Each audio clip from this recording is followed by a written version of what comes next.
1. You will hear a man phoning to inquire about hotel information. First, you have some time to look at questions 1 to 4.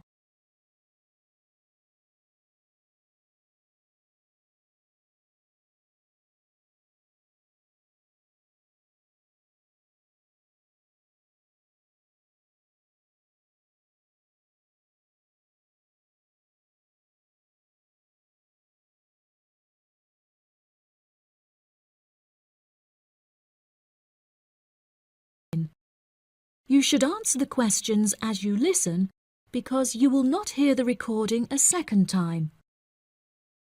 Listen carefully and answer questions 1 to 4. Good afternoon.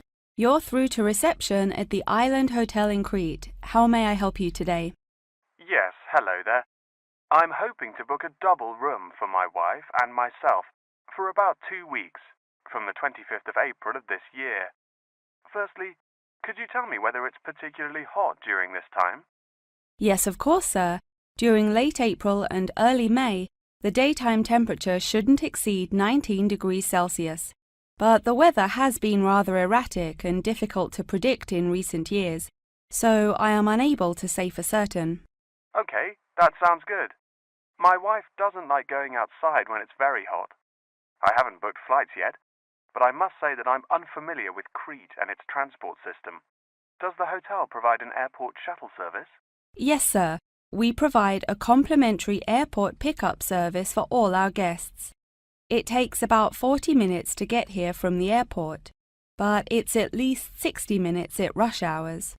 And you will be provided with a fully air-conditioned shuttle bus. Okay, excellent. In that case, do you have any rooms available for the dates I gave you? I shall have a look on the system now for you, sir. Bear with me just a moment. Yes, sir. I can see now that we have several rooms available. Would you prefer a garden view or a sea view? Well, ideally I would like a sea view room with a balcony, but of course that depends on the difference in price. Not to worry, sir. All of our standard double rooms have ensuite facilities and a balcony. If you would like one of our sea view rooms, there is a premium of €60 per night. Okay, so could you tell me the total nightly rate for a standard double room with a sea view? Yes, of course, sir. For the spring months, our rate is €216 per night. For 14 nights altogether, this will come to €3,024. Perfect. I also read on your website that the hotel has gym and spa facilities. Are there any other facilities on offer? Yes, we have a large outdoor infinity pool overlooking the ocean, with luxury sunbeds and a poolside bar. We also have 3 full-size tennis courts, where we run a popular doubles tournament, with the winner receiving 2 all-inclusive spa day vouchers. Goodness, I shall have to brush up on my tennis skills. Before you hear the rest of the conversation, you have some time to look at questions 5 to 10.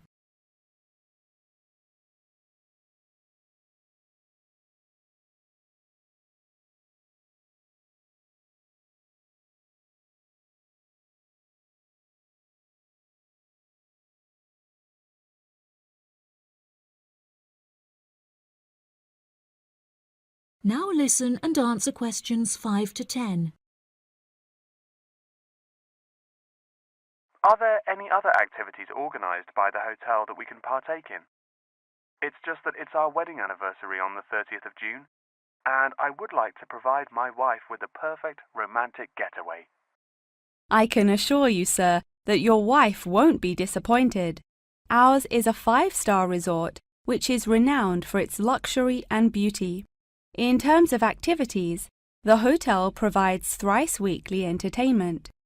On Tuesdays, guests will take a minibus and partake in learning to cook succulent fish dishes with our Michelin-starred chef Enrique. The class will take place in a beautiful valley deep in the Cretan hills, where guests will be treated to an intimate piano performance by our in-house concert pianist Pedro. On Wednesdays, a select number of guests will be fortunate enough to explore the mountains by helicopter before being transported to a tropical Cretan garden by shuttle bus. Finally, on Thursdays, after a fancy dinner, we provide a spectacular fireworks display, which guests can view from the comfort of a cable car. Oh, wow. That all sounds absolutely wonderful. I shall book the room now, and then I need to look at flights so as not to become extortionate.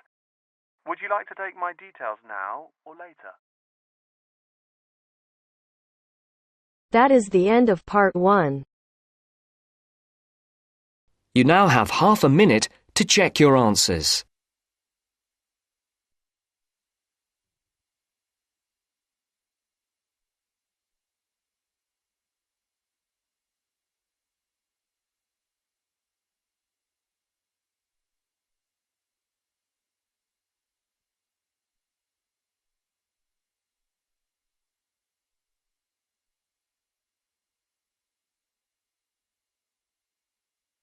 Now turns to part 2. Part 2. You will hear part of a talk given by a member of staff at a hospital. First, you have some time to look at questions 11 to 15.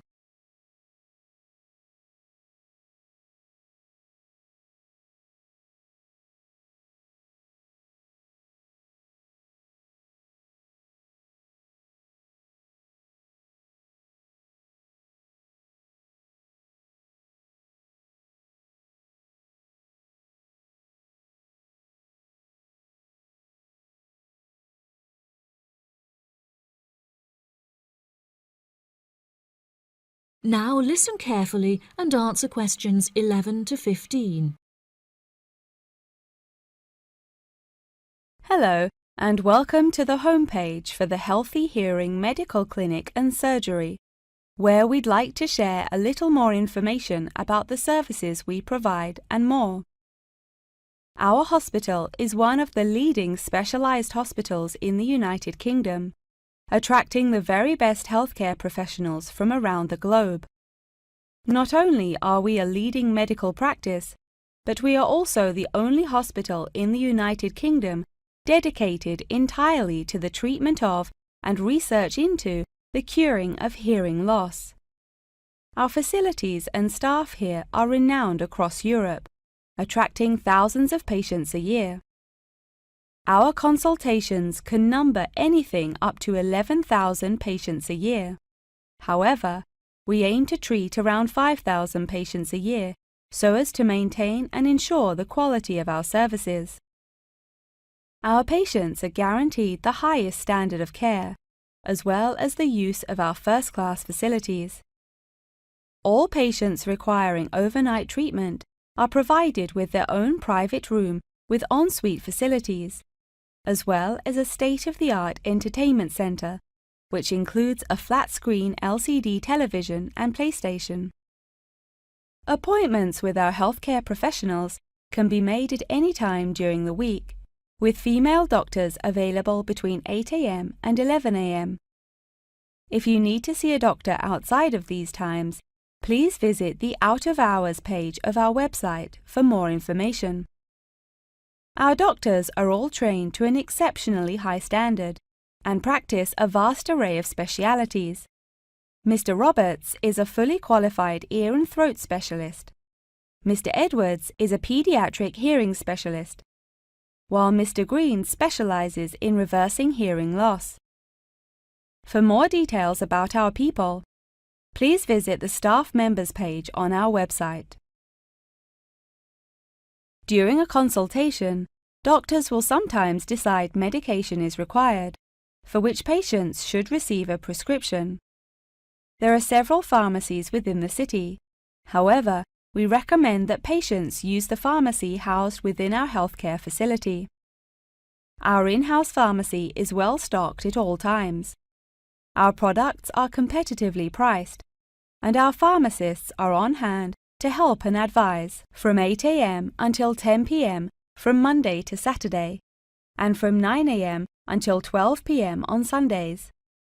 If you require any help outside of these hours, please see our Out of Hours page on the website. Since the Healthy Hearing Medical Clinic and Surgery also functions as a teaching hospital, we aim to provide our students with every opportunity to expose themselves to medicine in practice.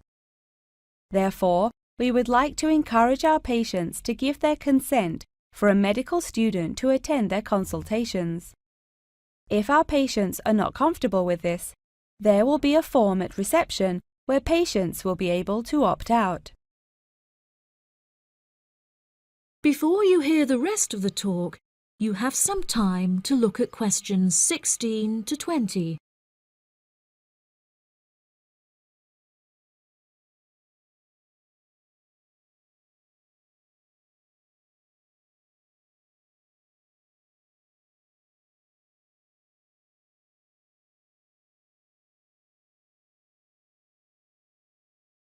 Now listen and answer questions 16 to 20. Now, please look at the map I've given you of the Healthy Hearing Medical Clinic and Surgery. For those not familiar with our practice, reception can be found through the main door at the end of the corridor. If your consultation is booked with Mr. Green, you need to go through the main door and turn right by the nurse's desk, and his office is at the end of the corridor on your left-hand side. If you need to alter any of your personal details, please visit our secretary at the Office for Medical Records, which you will find next to the therapy room. If you're awaiting surgery, please first check in with reception before taking the first door on the right after you enter the clinic. Finally, in the event that you feel disappointed with any of the services we have provided, or have any further questions, please locate our manager's office, which can be found near the Office for Medical Records and between two closets. If you have any more questions about the Healthy Hearing Medical Clinic and Surgery, please do not hesitate to contact us on 01 256 111 111. That is the end of part 2. You now have half a minute to check your answers.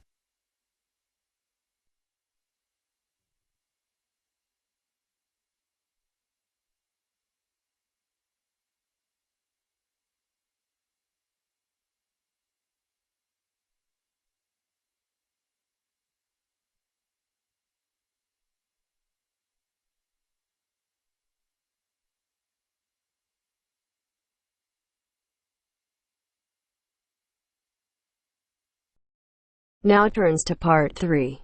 Part 3. You will hear a conversation between a professor and a student talking about taking a course. First, you have some time to look at questions 21 to 25.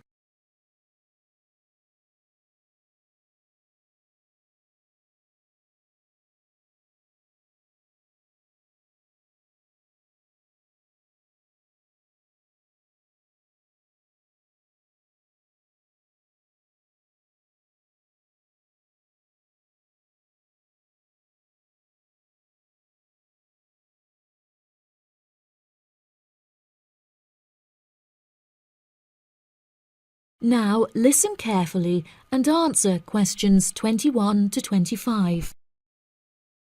Excuse me, Dr. Twain. May I speak with you for a minute? Of course, please come in. I'm Charlotte York. I'm considering taking your course in tourism. Right. Well, Charlotte, how can I help you? I have been considering studying tourism. However, it is such an important decision that I would like to seek some advice about it first. Would you mind answering some of my questions? Absolutely. Fire away. Well, I have been discussing courses with my parents, and they are concerned that I will not be able to get a well-paid job with a degree in tourism. The reason that I want to study the course is that I have a great interest in the subject, and I think I would really enjoy it. I believe the only way that I will enjoy my life is if I enjoy my career. Happiness is far more important than money, don't you think? Absolutely. I would much rather be happy and poor rather than rich and miserable. Money cannot buy you happiness. I'm glad you agree. You needn't worry about money, Charlotte. A large part of the tourism course is dedicated to teaching students how to manage finances, a skill that you can apply to your everyday life as well. I would also recommend that you take a sideline course in time management, as this can be incredibly useful in efficiently planning your workload. Efficiency is the key to success. I'll remember that. Now, I have found that some students have natural talents that really help them to succeed in the course. Communication skills, for example, can be very beneficial. Do you have any strengths? Maths was always my favourite subject at school, so I really enjoy solving mathematical problems. However, I find statistics quite difficult. I have always been very capable and self-sufficient. I have a lot of confidence in my abilities and will take the initiative in situations without needing to depend on anyone else for their help. That's a really great quality to have and will be particularly useful if you choose to study tourism. That's great. I would recommend that you spend some of your time researching the course. A lot of people who are uneducated on the subject claim that tourism is a shrinking industry and that it will become irrelevant in the future. If you study the published research, however, you will see that the truth is quite the opposite. The industry has, in fact, grown significantly as people have developed an ever-increasing interest in culture and travel. Have you compared the university course with a polytechnic? Yes, I have. I was interested in studying the course in modules. However, the university doesn't offer that option. I don't have enough funds to be able to attend an expensive university, so I was relieved to see that the course is quite affordable. I also considered attending a summer school instead of university to save money, and so that I could work during the rest of the year. But I really wanted the university experience. I think that university would suit you well. Before you hear the rest of the conversation, you have some time to look at questions 26 to 30.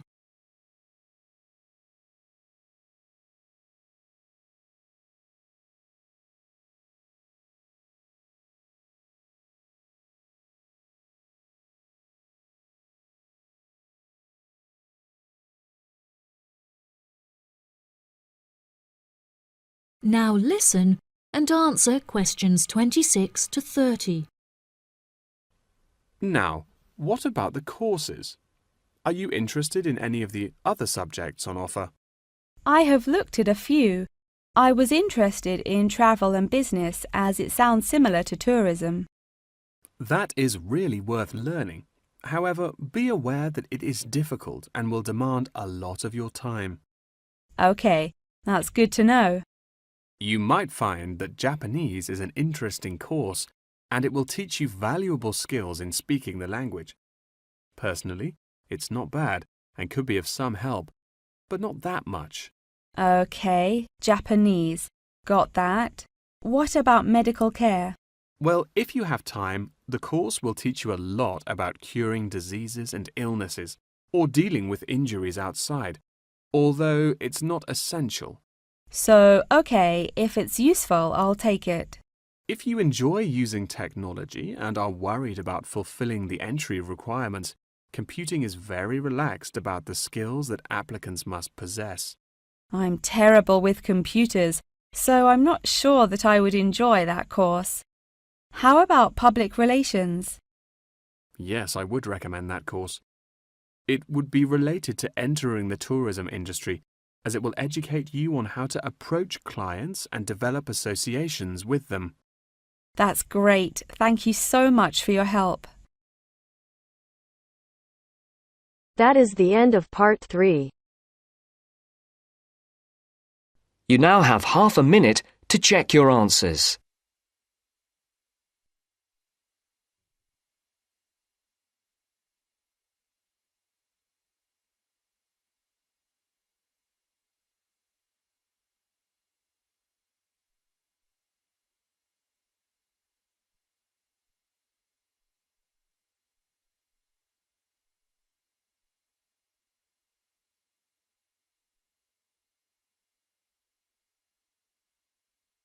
Now turns to Part 4.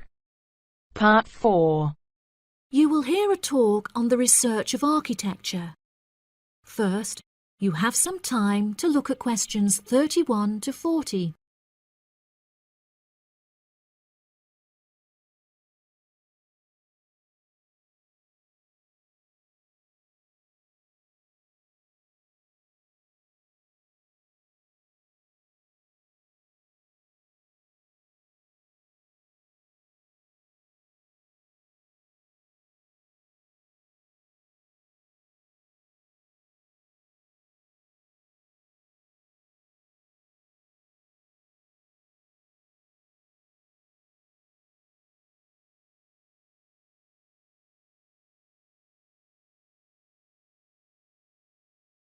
Now listen carefully and answer questions 31 to 40.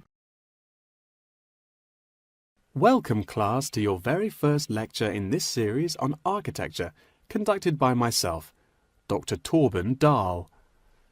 Today we will be looking into the relationship between climate and architecture, where I will be giving you a critical overview of the main climate influences that shape the design of buildings. Throughout this lecture series, we will be looking at the latest research into climatic design carried out by experts in the field, in addition to case studies and examples drawn from modernist practice, both in cities and rural areas. Now, acid rain is one of the climatic elements with the most devastating effects on our architecture. The chemicals in acid rain can cause paint to peel, corrosion of steel structures such as bridges, and erosion of stone statues. Since the 1970s, our government has been making great effort to reduce the release of these chemicals into the atmosphere, with positive results. Private organizations have also been raising awareness and funds, and recently received a huge donation from the bank. It is interesting to look at the studies that have been carried out into the effects of acid rain at varying altitudes. Research has shown that there are lower levels of acid in the damaging pollutants at higher altitudes, meaning that skyscrapers are much less vulnerable to the negative effects, as they are exposed to acid rain with far lower levels of damaging pollutants. Recently, the ALTA project was founded to carry out further research into acid rain. This project is directed towards studying the effects of acid rain on old, traditional buildings of stone construction that are vulnerable to damage caused by acid rain. Masonry is particularly vulnerable as it is easily corroded and weakened by the acidic chemicals. It is imperative that we protect these buildings, as they are valuable examples of our history and culture.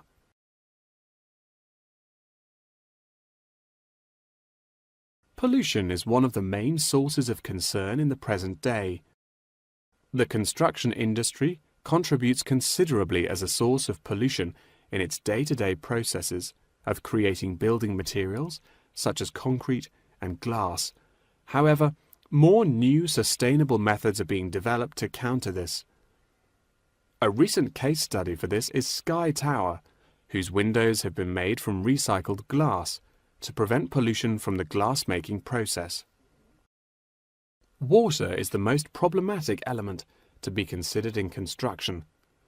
It is imperative that construction elements, such as the insulation, are fitted into the building in dry weather to prevent it from getting wet.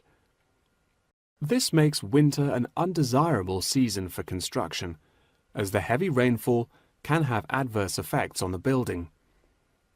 Another climate type that has an enormous effect on buildings is humidity. Constructions made of steel and stone are largely unaffected by humidity. However, it can have a serious effect on wooden constructions if the timber has not been correctly treated. Moisture from the air can condense in the grain of the wood, which then swells and shrinks in proportion to the magnitude of change in its moisture content. This variation in size can have disastrous consequences. In areas of the world that are prone to earthquakes, certain design and environmental conditions are preferable for protecting buildings in the event of a tremor. Engineers have come up with numerous building procedures to help minimize shaking in buildings. For example, tall buildings have height restrictions and counterweights, and multi-story buildings have reinforced floors and walls. Ground conditions are a cause for worry in many constructions, as often the soil is of the wrong density to protect the foundations. Luckily, technology has now been developed that can help to minimize damage by earthquakes. Seismic sensors can give prior warning when an earthquake is about to happen, so that preparations can be made to protect both the people and the buildings from harm. The movement of building structures can now also be measured and monitored over time by architects. It has been expressed by architects within the design community that it would be valuable to be given special courses for designing buildings within earthquake zones. Guidelines are also expected to be produced by the government in the near future that will give architects a universal checklist to follow. That wraps up the lecture for today. Please remember that attendance is mandatory. That is the end of part 4. You now have half a minute to check your answers.